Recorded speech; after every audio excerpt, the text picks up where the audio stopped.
What's up, everybody? What's up, Harley Typical Podcast family and friends and subscribers? We are back with the next episode in season 3, and I'm excited for what we have today. But before we get started, let me just ask you, Terisha, Dr. Lee, how are you? All is well. I'm doing all right. I can't say that we have made it through this cold and flu season unscathed, but we are yet in the land of the living. Okay, as our elders used to say, I'm yet holding on. Yes. By a thread, but we holding on. By a thread. Hey, as long as you still holding. I never understood what that meant till I got older. Really? Yeah, I used to hear like my grandma and them say that, like, we yet holding on, baby. And I'm like, holding on to what? I'm keeping on. And then I realized they meant holding on to God's unchanging hand. Listen, the way the Lee 3 bring those germs in this house, I am. So if you all hear, listen, Hardly Typical listeners, if you all hear a random, it's me. I'm trying to shake it. I done prayed. I done fast. I done had people pray for me. I'm drinking my teas and elixirs, and it's got a hold of me. It will not let me loose. Yeah. So, well, kids, they bring home the germs and pass them on to you and get over it in a day. I know, right? They're fine. And it takes us like a month to get over it. Energy on 10. I've been a solid 6 for at least 2 weeks. Oh, not a 6. Man, you just really over half. Like I need a nap daily. Well, listen, as always, I'm praying for you. Oh, thank you. If ain't nobody else praying for you, me and Jesus. Oh, thank you. It's praying for you because I remember what it's like. Not that my kids are older, but they still be bringing home germs. So I stay in my room all day. But like when they get home from school, like it's like that, those hazmat movies where when they leave the lab and they gotta walk through the thing that spray them down. It's like before you can come and talk to Dad. Like, Dad, I'm home. All right, sanitize up. Do all the stuff you need to do because they're on your side. Yep, you can't come talk to me till I know that you've been thoroughly sanitized from all the germs at school. So we're gonna be praying for you. But listen, we got an exciting guest. This is someone that I always give full disclosure. This is someone that I met. It might have been a year ago, maybe. I don't know if it may be 2 years ago. I don't know. It's been a while, but she's a very gifted and talented musician and speaker. And so let's welcome to the Harley Typical Podcast, Miss Mayia Warren. Thank y'all. Applause. Yes. Thank you for being here. Yes. Good morning. How are you, Mayia? How's it going?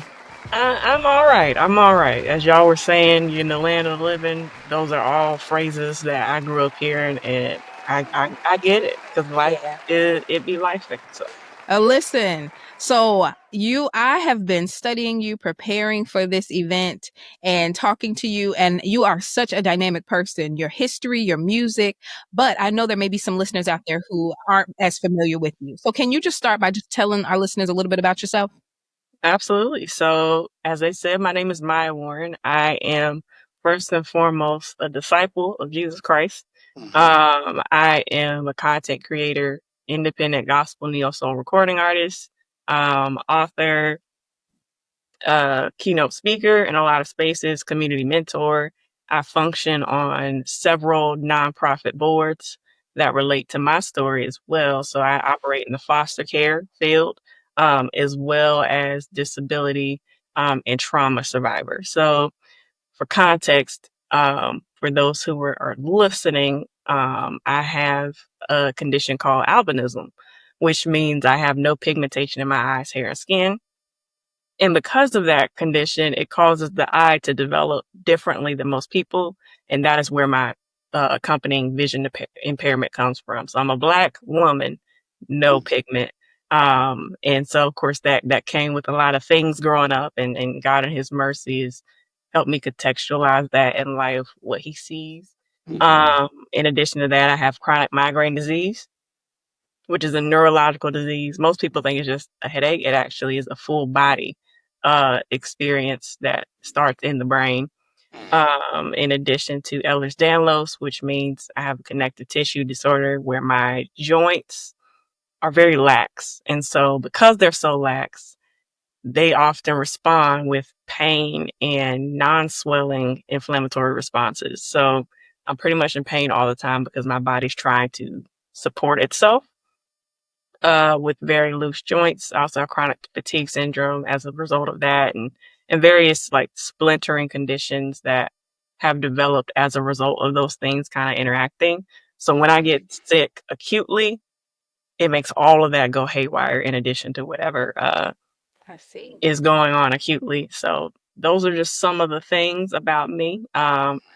Leisurely, I enjoy just getting to know people, hearing their stories, traveling as I've gotten to share my story as a speaker and a musician.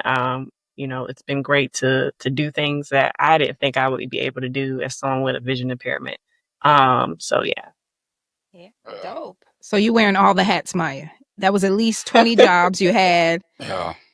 And on top of that, nonprofit boards. Yeah. Wow. You're really doing it. I'm sure I forgot something, but that's the short list. Yeah, I'm pretty sure because I know we've, as I said in the intro, we've connected before, and you actually reached out to me to be on your podcast, which was such a huge honor. And I had never met you before, so it was great. I think we actually ended up doing 2 parts, and I got a chance to really get to know you and know a lot about your story, and it was great for me because a lot of the things that you just shared are not, I would say, commonly known, not just within the disability community, but even within the African American community. We talk a lot about autism and other physical disabilities, and we should. But I was really blessed to be able to hear your story and I was like, wait a minute, I'm on her podcast. She's supposed to be talking to me. And I'm over here taking notes and learning from her. So can I just ask you, because this has been a lifelong journey for you. What when was it that you started to realize as a child that you were different from your peers? Is that something that you can remember as far back as you can remember, or was it something that sort of suddenly started to take shape or form, and you started to realize I'm different from my peers? Yeah. I definitely remember that. I think, so for clarification, albinism in and of itself is not a disability. Right. The vision impairment is, right? Uh-huh. So nobody, when you take those 2 factors, nobody really took the time to explain to me very early on why I looked physically different. And no one told me why I was receiving like these vision impairment services. So there was a lot of like, I would say, distortion around pretty much my outlook and my makeup, so to speak. And so I think one of my earlier memories where I knew I was different was I was in elementary school at the time, probably around kindergarten or pre-K. And one of the kids, we were lined up against the wall because I guess we were coming in from recess. And we were waiting for the teacher to come in. And one of the kids in my class was like, "Are you adopted?" And I don't know what that word means because I'm in pre-K or kindergarten. Unless you probably been exposed to that, you wouldn't really know what it is at that early age. And I was like, "No." And then they were like, "How come you don't look like your mom or your dad?" And I was like, I didn't really have anything to say because I didn't have any answer for her. So I just kind of just remained silent. But I remember thinking like, oh, I internalized that as something was wrong with me, right? That child, she didn't do anything wrong. She was asking a question and making an observation. But I still internalized that as something is wrong with me. And then you kind of factor that in where having been abused by both of my parents. So most people get bullied at school. I was bullied at home, right? So people tease and whatnot at school. The real battles I was facing was at home. So feeling different there. Once that initial question got asked, I'm going everywhere with my family. And I'm like, you know what? I am the only one that seems to be getting what we call gawked at, right? Or stared at. And I think for me, I'm 27 now. I think had I would have had a better context of being fearfully and wonderfully made, it would have saved me a lot of heartache in spite of the other things that I was going through. Absolutely. Wow. That's got to be tough. Yeah,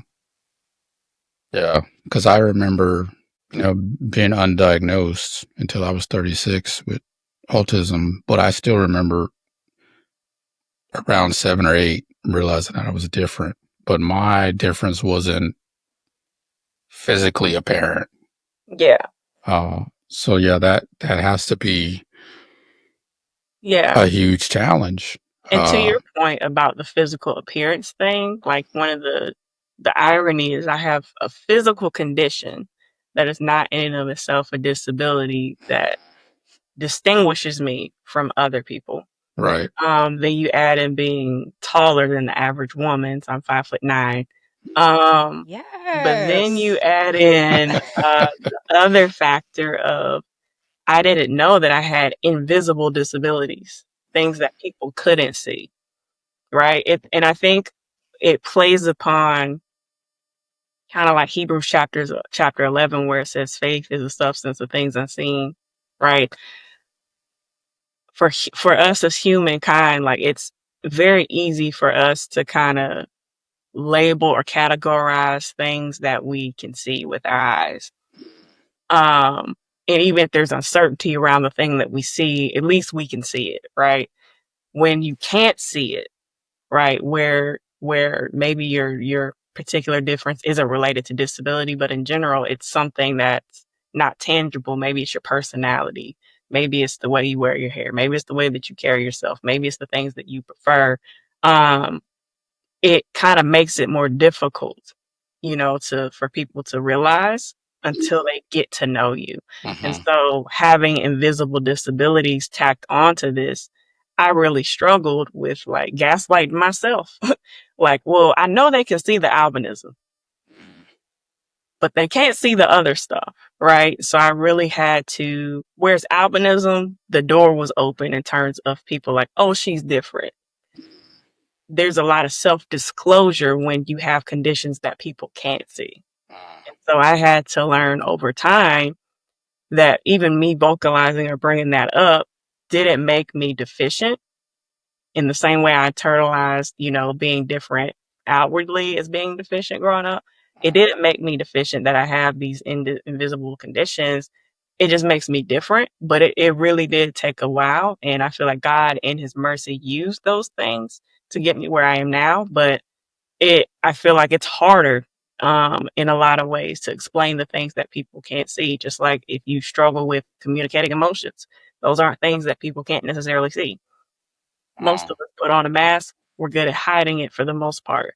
But when it's time to express that, we often, communicate those with surface level emotions, or we might not even have the vocabulary at all because we've suppressed it. Definitely. Yeah. Wait, now we have to go back because you just can't just go past real quick that you 5'9". Yes, sis. Come on. 5'9" what? In my dreams. Okay. In my dreams. So I might as well go and say it. I'm about 5'3", okay? 5'4" on my real good confident day. And my 8-year-old daughters are my husband's family. They're all tall. My husband's well over 6 feet. My sister-in-laws are 5'9". And so when I met everybody's like hugging me around my neck because I come to their waist. So my 8-year-old is already to my shoulders. Oh, wow. And she's telling me, Mommy, I'm going to be taller than you soon. And I said, listen, it took all 18 years for me to get this. Don't you dare show me up in 8. Oh my goodness. I worked Oh hard for these gosh. inches, okay? Oh And gosh. she's already, I think the last time we went to the doctor, she was 4'7". Oh Yeah. wow. I hate to tell you, but she's right. She's coming for me. So, Yeah. I'm gonna need you to say a little louder when you say I'm 5'9", okay? Wow. Because that's amazing. That is Yeah. amazing. I love it. Yeah. I mean, it's yeah, it's another part of owning and being, I don't want to say proud, but being appreciative of the way that God created you, right? So I definitely like that we paused and own that, because that means that you can dunk on Dr. Lee. Listen, it's all That's right. Be It's proud of okay. that. That's how God made you. And we are all about Absolutely. celebrating how God made you on this podcast. Amen. We are. And you Yeah. spoke about, this is a great point. I have brought this up in trainings and having discussions about disability. You said your albinism isn't Mhm. your disability. I often have to remind people that having a disability does mean you have a diagnosis. Mhm. But having a diagnosis doesn't mean you have to have a disability. And we often can sometimes get that crossed. Like, oh, if you have a diagnosis, you're disabled. No, Mhm. not necessarily. Yeah. So I love that you pointed that out, because that provides clarity as we are Yeah. learning and growing with our listeners, because some of Yeah. our listeners may not have known that. And they Yeah. have, because I have heard albinism as a disability. Yeah. Mhm. Yeah. And I think a lot of that, and it's funny, so there was a point in my life in middle school where I got fed up with not knowing what I had. And I started doing research in the library, and then I found it, and it was like, this is what I have. Come on, self-advocating. Now the downside to that is I hated people because of what I was going through at home and what I was navigating at school and how I saw myself. So I had a deep disdain for people. But in that moment, I was like, well, now that I have this bit of clarity, I don't want anybody else to go through what I went through, like the not knowing. So I call it a God moment, because there's the only reason an eighth grader could come to this conclusion while hating people and dealing with trauma would be the Lord. And I received Jesus Christ in my life at an early age. So fully give credit to him. But I had the realization I didn't want anybody else to navigate this, nor did I want people to be ignorant about it. Now, I did come at it with I wouldn't say arrogance, but more like an anger. It's like you're gonna know. It's the type of thing. But God still used it. So I started kind of doing my research and finding organizations that, lo and behold, deal with albinism. And the interesting thing is, as I'm educating people, there were people in my life who were related to me who weren't as receptive to learning from me, as people who weren't related to me. And that could be for a myriad of reasons. But one thing it showed me was kind of like, in terms of advocacy, I think it's become a trend nowadays. But when the Lord calls you to something, you're going to pursue that thing regardless of how it's received. And so for me, it was like, okay, well, I'm just going to kick the dust off my feet and keep on going. And over time, what God began to do in my heart was give me a compassion for people. So people, I hated both men and women alike. I hated everybody. But over time, as I trusted him with each opportunity he gave me to present a spoken word piece before, the Guilford County School Board, or, go to these different events and speak, over time, God began to change my view of people, as he changed my view of myself and gave me a compassion to teach people. And I think through that came the first indicator that I saw in myself, where I recognized that God had given me the gift of teaching. Because anybody who teaches, there's like this fire that lights in you when someone comes to you and asks you a question. And even if you don't know the answer, you want to help them come to a conclusion by providing resources, whatever the case might Absolutely. be. And so for me, like, that's what happened. And so over time, Whereas I saw having albinism as a deficiency, I began to view it, oh, this is simply a medical condition. And I think, unfortunately, because people are so prone to diagnosing themselves, um, they automatically assume that maybe a diagnosis or a condition means a disability, but that's not always true, right? Yeah. So there are people with albinism who have the medical condition, but their vision impairment is next to nothing. They can drive, they can get a license, they have more mobility throughout society in that capacity. Um, then there's people like me. I have the medical condition of albinism. I cannot drive because of my vision impairment. But that doesn't make me deficient because I can Right. still get to the same outcome by taking Uber or asking for a ride or structuring my schedule just so my family can take me where I need to go. It doesn't make it deficient. It's just a different method, but we come to the same outcome, just in a Right. different capacity. Yeah. Yeah. I like how you said that. And I'm so glad Dr. Lee said that because I am still, even as we're speaking, being educated. Because I think I inadvertently, and I don't know that I did it on purpose, but I may have inadvertently um, spoke in a way that made a inadvertent connection between albinism and disability, and so I want to apologize You for that. didn't. You didn't. I Yeah. think based on our conversation, like I shared that I have other disabilities going on. So that's the lens through which I looked at it. Okay. And Yeah. and I'll preface this as well and tell like everyone listening, like I don't get offended anymore. Like God started making me the friend that allows people to get it wrong. So even if someone gets it wrong, I have enough grace, in his strength to like, okay, let's unpack why you think that and let's walk it back. And then I'm going to provide you with the truth. And I tell people all the time, like, I would much rather you come to me than to Google because Google and AI is not always right. There's a lot of wild Absolutely. information about autism. There's a Yes. lot of wild information about vision impairment.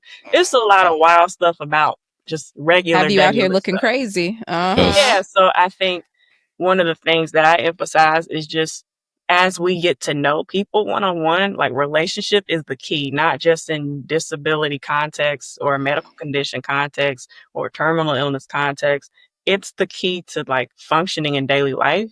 And one thing, and I tell young people that I mentor who are also blind or visually impaired or deafblind, um, is that we all need somebody. Like one of the things I realized I struggled the most when God gave me kingdom family was learning to receive help.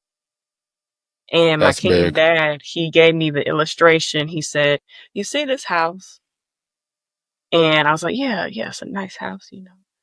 And he was like, "I didn't build it." He's like, "I paid the money, you know, took the loan, worked hard to afford to build this house. But we needed electricians, carpenters, contractors, plumbers, like many hands, many different skill sets came together to achieve the outcome of building this house." And when we look at life like that, like me asking you for a ride as a person with a vision impairment, like there's people without vision impairments who ask for a ride. But when you don't see yourself as being built differently and you see yourself as a deficiency, all you can see is that, oh, I'm the only one that ever has to ask for a ride. This is all it's ever going to be. And you can't understand my perspective. And God really had to work on my heart because my kingdom mind would be like, you know, there are other people, who I'm not trying to discredit you. There are other people who need to ask for a ride. And I hope that's an encouragement, but I couldn't take it as a encouragement fully at the time because I thought it would take away from my experience because I have this condition, right? But it took the Lord showing me like sometimes you can get to a place of learned helplessness with a disability in particular or a medical condition where you identify yourself by it and it precludes you from receiving help or even encouragement from those around you. And so I talk about that with young people a lot because the earlier on I can help people realize that, the better. Because I mentor people who are decades older than me who were still struggling with this kind of thing. And it just keeps us from thriving in the context of what Christ has to offer us in light of our sufferings. Um, And I just want more than anything to see a world where, regardless of the hardships we face, we get to a place where we're more comfortable depending on the Lord, even if we're uncomfortable in our suffering, and we grow to, lean on each other. Um, Yeah. and whether it's in the church or in our local community, like, I would love to see that happen. Yeah. Absolutely. I love it. I love that you brought that up. It makes me think of how we can sometimes justify our unforgiveness in our own suffering, I'm justified in this because I'm walking through this. I'm living with this and you don't understand. And of course I'm not the only one, but you don't understand. So that justifies me in this conversation to reject your encouragement, to reject any Yeah. advice you have because you don't understand. You're not walking my life. Oh, Maya, I understand. And the I thing, to understand. your point, Dr. Lee, that got me was because the Lord, the way he talks to me, we call it getting your edges. Okay. Um, Come on, let's get our edges. and so one day, I'm a service oriented person. Like, it just lights a fire on me. If I see a need, I want to help. Right. And so I was just in my quiet time, just chilling, crocheting or whatever. Yes, And crochet. yes, I do a lot of things. Mhm. And the Lord is like, the way that I gave you the gift of exhortation to encourage people and teach people. Like, what if people responded to you the way that you used to respond to them when they were trying to encourage you? Even if Ouch. even if it didn't come in the right wording, in your opinion, or the right package, maybe it was somebody you don't like, but it was still, the heart of it was to encourage you. And I was like, ooh, because Ouch. if you think about it, Definitely.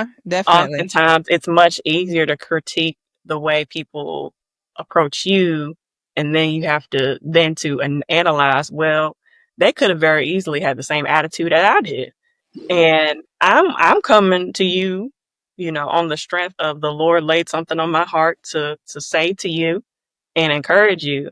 And if I was just as persnickety, as we say in North Carolina, as you were with me, like, I would feel a way because I'm stepping out of faith, but of course I'd move on and just want to obey the Lord. But still, like, that can be a stumbling block. And the reason why my first album was entitled "Get Out of My Own Way" is because, like, I was learning to get out of my own way.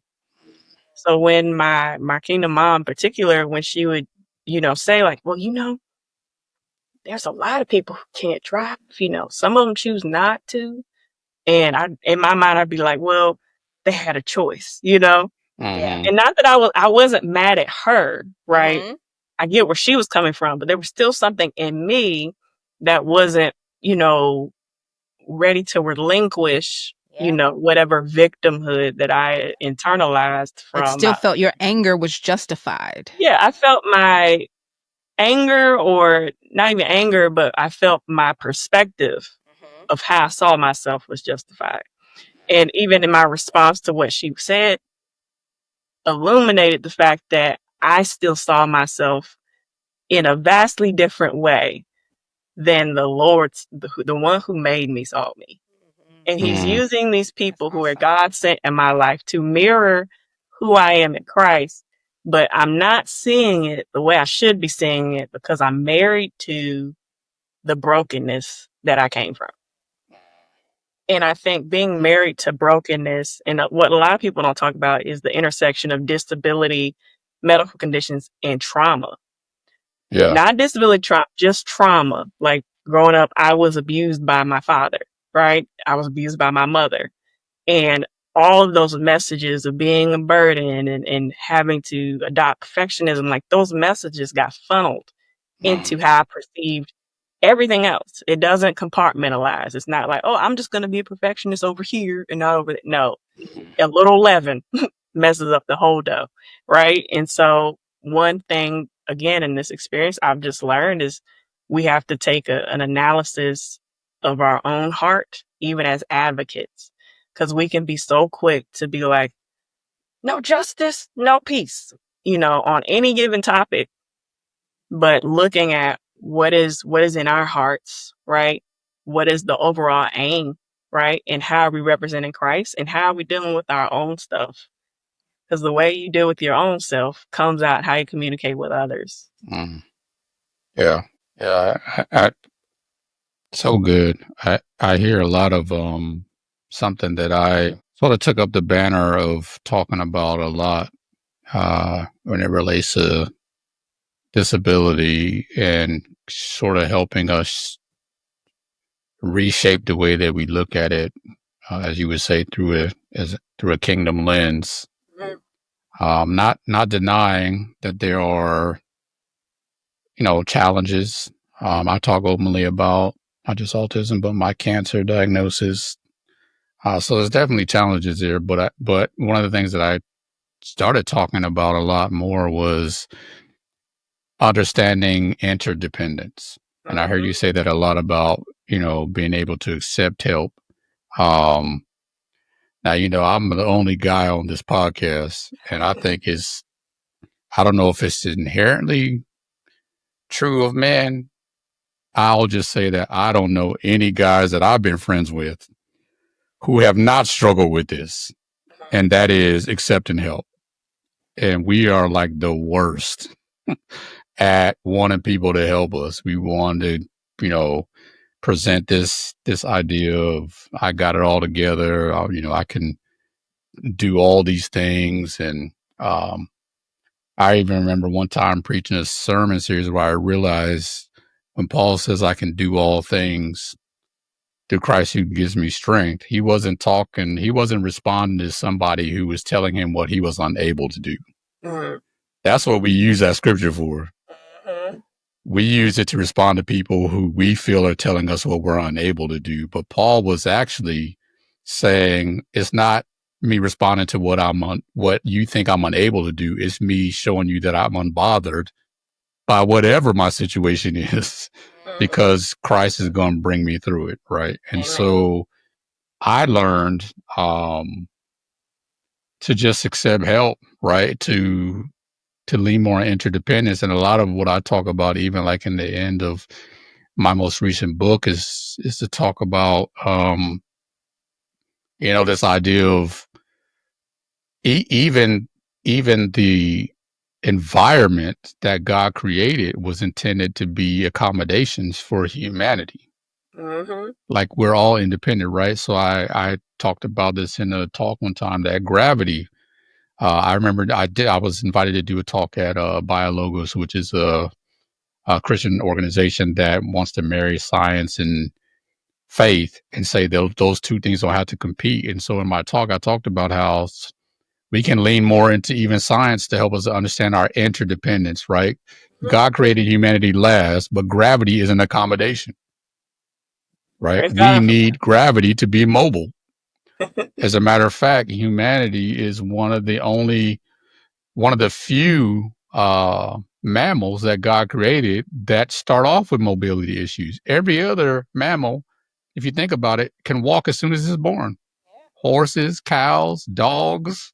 Within a couple hours, couple minutes.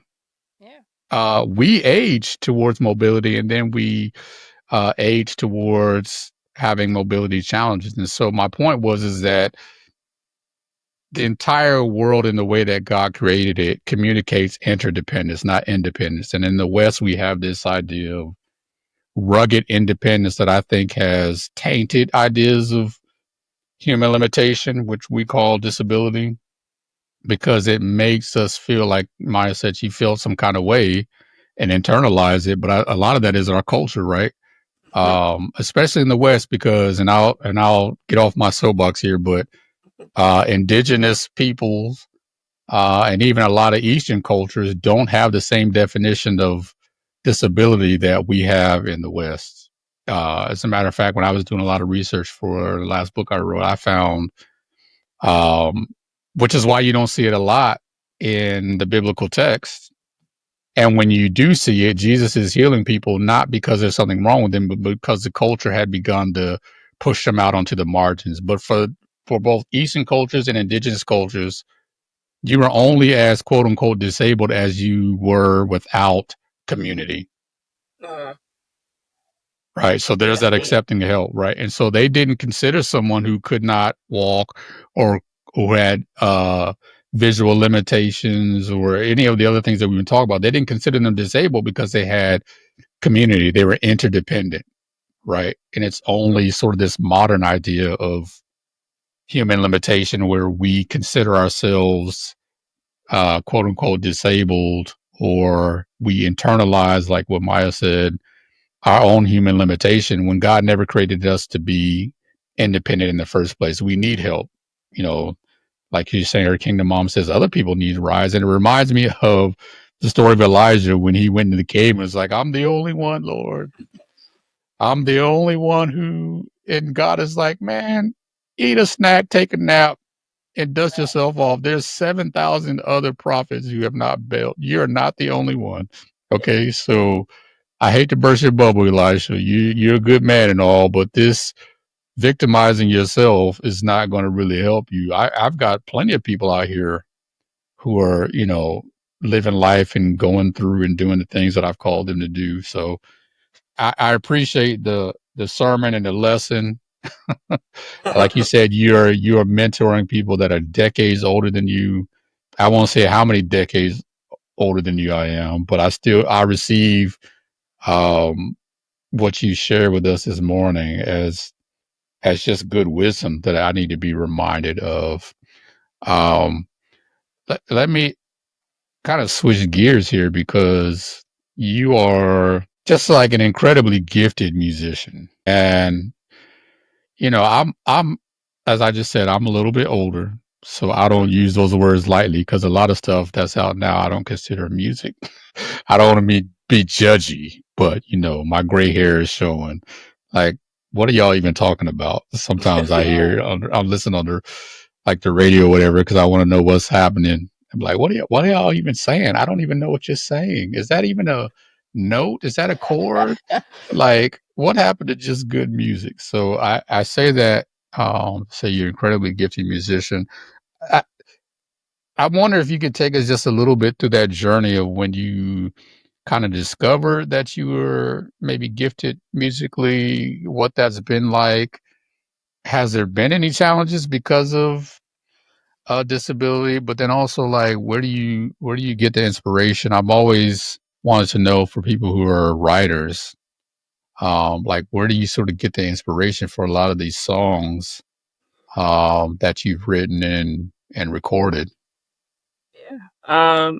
So I'll answer your last question first.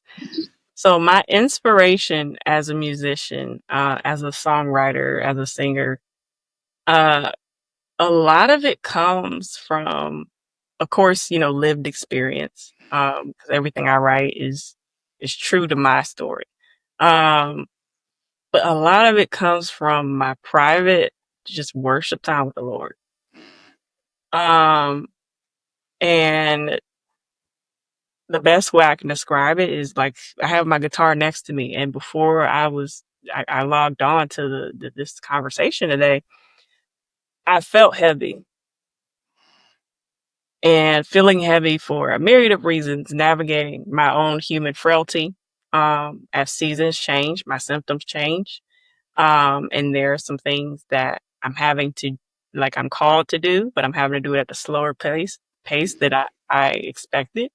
Um, so there's just the heaviness in my soul. And the only outlet I have is my faith in the Lord. So I'm talking to the Lord. I'm like, Lord, I feel heavy because my lungs aren't where they were 6 months ago. And you're allowed me to perform and share my story, which I greatly appreciate, Father. But like the strength and the breath literally got to come from you, because I'm taking my inhaler, I'm taking breathing treatments, I'm trying to do things and trying to be more active physically, but my body can only move at the pace of the inflammation and soreness some days. And so I was frustrated. And so I was like, okay, Lord, what do I do? And then he put a song in my heart that I remember singing growing up, His Eyes on the Sparrow. So I finished washing the dishes and I come in my room and I pick up my guitar and I look up the chords and I start singing it. And then I'm like, oh yeah, now I remember like the lyrics that you sing as a kid, you don't necessarily know when they'll apply. Just like the scriptures and the little Sunday school songs you learn as a kid, the hymns you learn as a kid, you don't know when they'll apply, but when they do, Yeah. it's like medicine for the soul. And so I start singing that, and then I start singing another song called Sound Mind by Brian and Katie Tolbalt. Because just dealing with the fear of taking leaps when you feel your own limitations. And oftentimes sessions like that breed inspiration, right? Because now, like, oh wow, okay, so I'm dealing with this. How can I communicate this same message through an original song, an original context? Or sometimes I'll be in my Bible study time and a particular phrase in scripture will stand out to me. So I wrote one based on, I think it was Psalms chapter 34, where it says, trust in the Lord, do what is good, dwell in the land, and be secure. And I wrote that before the election, even like 2 months before the election. And every time I started singing it, it's an unreleased song, but every time I started singing it before people, it brought peace and comfort to them. So by the time the election came around, I released the video of me singing that, and it ended up being something of encouragement for people. But that is the bulk, right? Like things happen in my life that lead me to the feet of Jesus. And often his very merciful and gracious response is to give me a song. And I would be lying if I said it's always easy, in the sense that I've never wanted for a song. I've never had to fight for it. I've never had writer's block. But there is a burden that comes with being given songs to sing, because you know it's not you. You know it doesn't belong to you. You know every good and perfect gift comes from him. So there's a burden to steward not just the music, but my walk behind closed doors. Um in an appropriate way. And in a way where I would hate for my kingdom family to know me as one thing and then the world to know me as something else.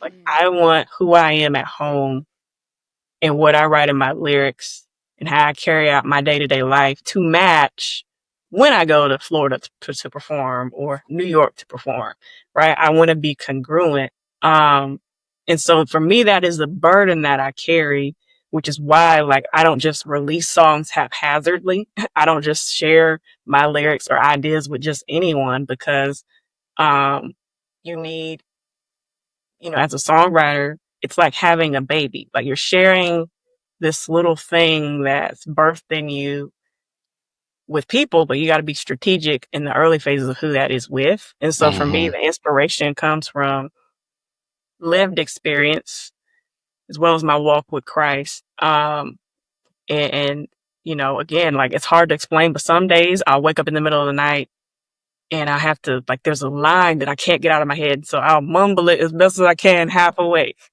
and hope that it's coherent by the time I wake in the morning, right? Or sometimes I'm in the airport and I need to write something in the notes of my phone. And those lyrics might not get used immediately, but they'll eventually circle back, right? Or there are songs, I've written dozens of songs that will probably never see the light of day, but I also don't have an assumption of where those songs will go. Some things are just building muscle. Some things are meant for people to see. Some things are just for you. And so a lot of that is just discernment. And as far as how, I guess, my music journey began, like I've always sang. Um, my mom was a singer. Some of my earliest memories, this like highlights, despite the abuse, were her walking around the house singing hymns and worship songs. Which was a contrast to the abuse, I will admit. Now that I Yeah. think about it, but Yeah. Imagine. God can still plant seeds even in tumultuous environments. And so that was an early seed. And she listened to a lot of Mary Mary, but she also listened to Southern gospel, right? And CCM. And then I had an aunt who was very into neo soul and R&B and those things, and a grandma who was into older school gospel. So the breadth of Christian music and gospel music I enjoy. You know, everything from indie pop, Christian music to rock, you know, alternative Christian. Like, I have a wide breadth of that I listen to because of that. But for me, it's little things, right? So in high school, got my first guitar for my birthday from my grandmother. Was self-taught until I got a guitar coach, is what I called him. And on the announcements one day in high school, I heard that they were looking for a jazz guitarist. So I went to my next lesson. I was like, I know you're teaching me classical, but let's scrap that for jazz. How about that? And he was cool with it. He was very gracious. And over the summer, I learned the foundation of what I needed to know, and I became our high school's first female jazz guitarist. Wow. So we got to Cool. travel and perform. Then after high school, I became a part of the church that I was attending at the time's worship team. I was very comfortable in the background. The worship pastor kept calling me to the front, which God has a track record of, like, my comfort zones in the background. He won't let me ever stay there.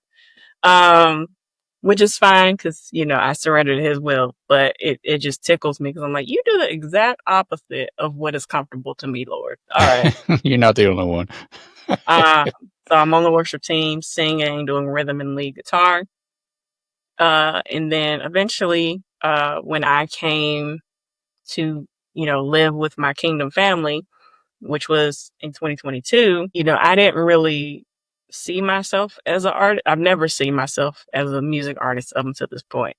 But as I'm transitioning and living with them and learning to engage in interdependence, the Lord kept giving me songs. So I was trying to produce everything myself. And my kingdom dad walks in. He's like, you know, your lyrics is fire. Your voice is fire. You're not good at mixing and mastering. How about I connect you with my producer? Because he at the time had been in Christian hip hop for over 20 years. So he connects me with his producer, and I start leasing beats, which took a lot of the energy physically that I was expending. And now 100% of that could go towards creating. So whereas you Nice. think you got to do it all yourself, sometimes, you know, God gives you another avenue and you got to let go of what your expectation of how something looks like. And so within a span of a couple of weeks, I recorded 9 songs, and that became my first project out of my own way. Released it, wasn't on social media, didn't promote it. And yeah, just thought that was an isolated event. Then got some opportunities to perform in 2023. And then as I'm unpacking my story, I'm crying with my kingdom family. I'm unpacking trauma that I hadn't dealt with for over 10 years. Just pivotal breakthrough moments occur. And as that's happening, God is giving me more songs, which I'm like, oh. Because when he gives me songs in those kinds of moments, that means it's going to come out in the music, right? So I'm on the chopping block, so to speak. And so I'm recording these songs, and I finish, send it to the producer, same producer as the first time. And it ends up being 15 songs, I believe. And in December, I'm waiting to get the masters back because there's a back and forth. Like, can you take this auto tune out here? Can you lessen the reverb here? And my kingdom parents are like, you should do a fundraiser and an album release party you should raise the money through the fundraiser for the album release party. And I'm like, I don't like asking for money. So here goes that thing about like receiving. So I did all the graphic design work, put out the fundraiser on December 10th. December 13th was my birthday, which was on a Wednesday. By my birthday, the full amount and then some was raised. Praise And God. it was on that day the Lord was like, I feel like not having a healthy father in my life, the concept of God being my father has been something I deeply gravitated towards. And so that being said, just like a father would be like, come here, son or daughter, let me talk to you real quick. He does that to me. And so he's like, I need you to understand that this music thing that you think is just a thing I'm trying to use, so I need you to take it serious. Do you trust me?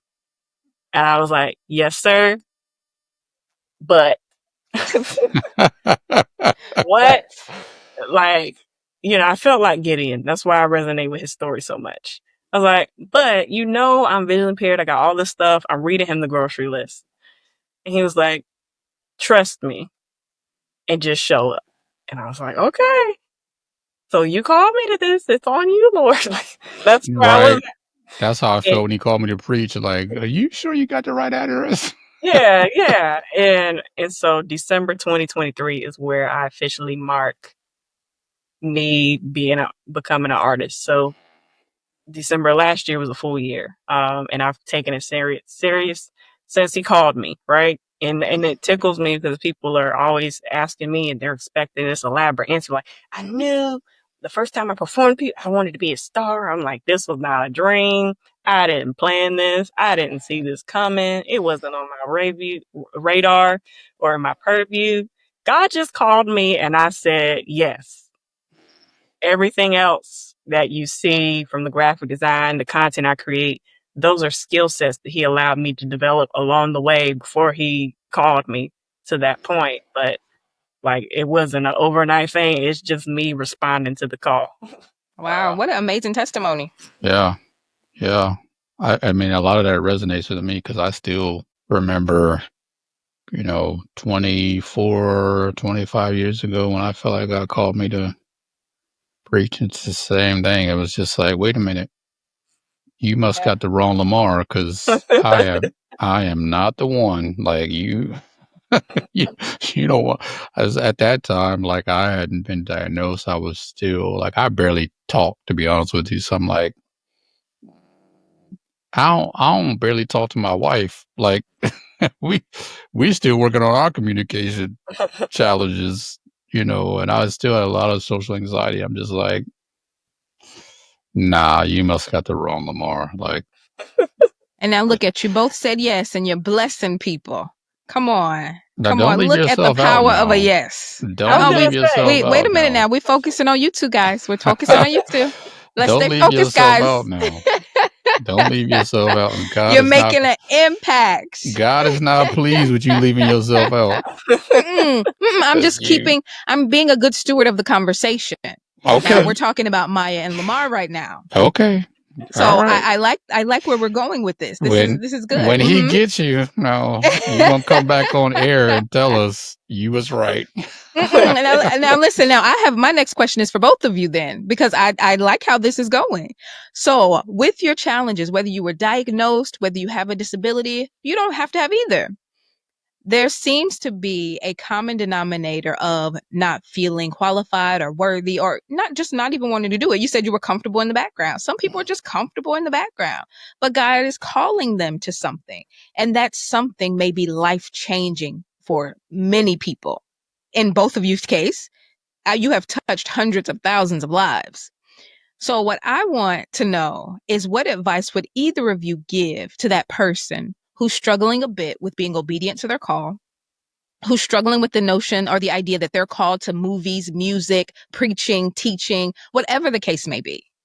What words of wisdom would you give to someone in that situation? I would say it comes down to, I think we use purpose as almost like in a highfalutin way nowadays. Okay. Like my purpose, like we keep doing that. I can see this.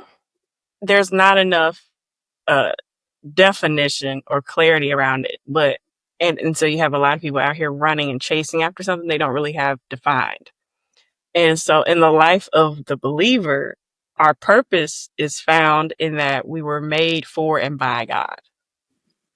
How that purpose gets expressed is our assignment.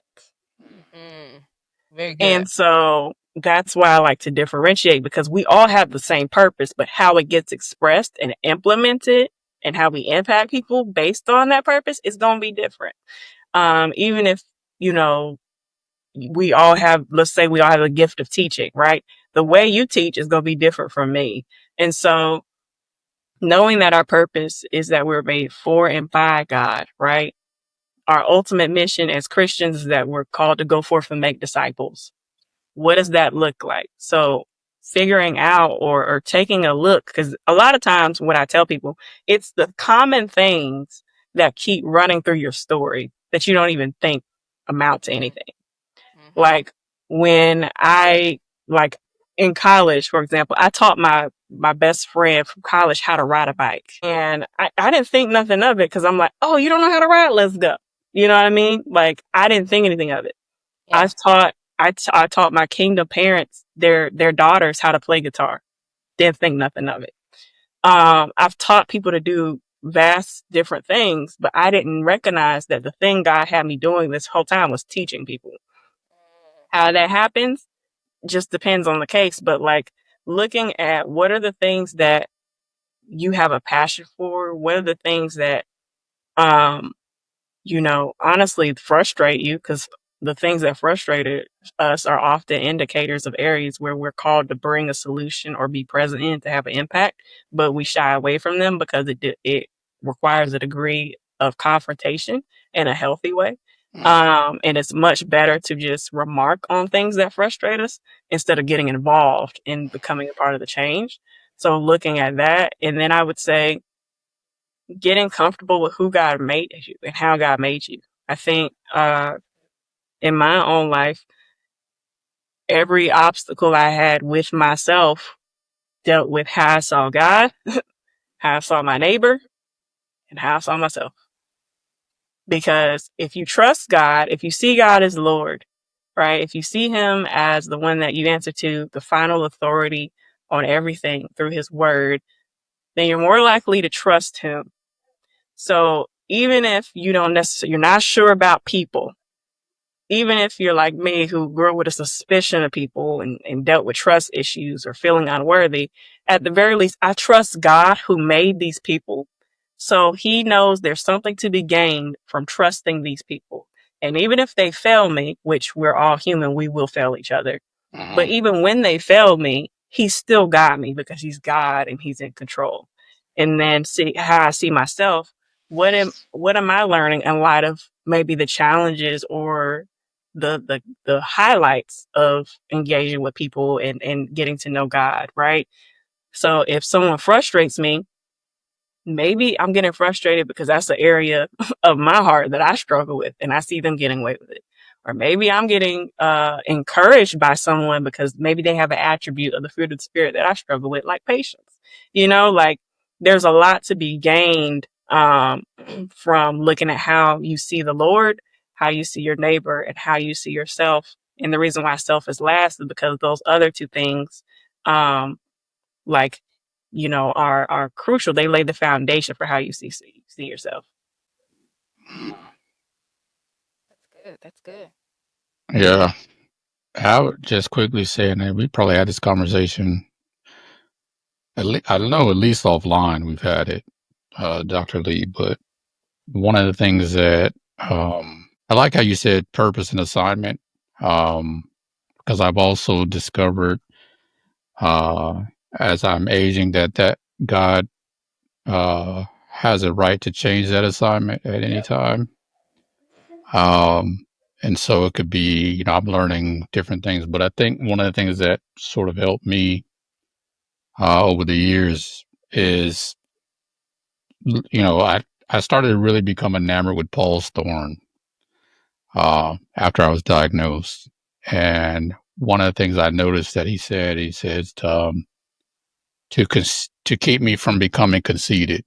I was given this thorn. And what I tell people is it made me come alive because I realized he was saying that this issue that I struggle with, that I used to want for God to take away, is not what keeps me from becoming the best version of myself.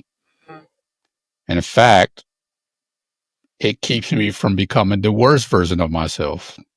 Very good. To keep me from becoming conceited. So listen, we that's a good question. We're gonna have to get Maya to come back on because there's some other stuff that I want to talk about. She dropped so many gems that I'm like, okay, we only got like an hour, and there's probably like 4 or 5 things that you said that I want to circle back around to. But so just know that at some point we're gonna try to get you to come back on. So real quickly before we end this episode, where can people find you? How can they support your music and all the things that you're doing?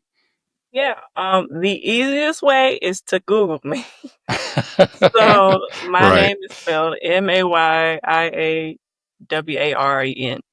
So if you type that in Google, my website and everything else will come up. But if you want to find me specifically on social media, just type that in. It'll come up on TikTok, as well as Instagram, Facebook, LinkedIn. And then my YouTube channel is Mayia Built Different. Thank you, Mayia, for being on the podcast. Thank you, listeners, subscribers. Thank you, Dr. Lee, for braving the cooties that have been distributed to you. I'm trying to tell you. and still following your assignments and your purpose. We appreciate you. So listen, everybody, make sure that as always that you subscribe, like, share. Remember, we're not just building a podcast, we're building a community. Thanks again for tuning in, and we will see you next episode. See ya.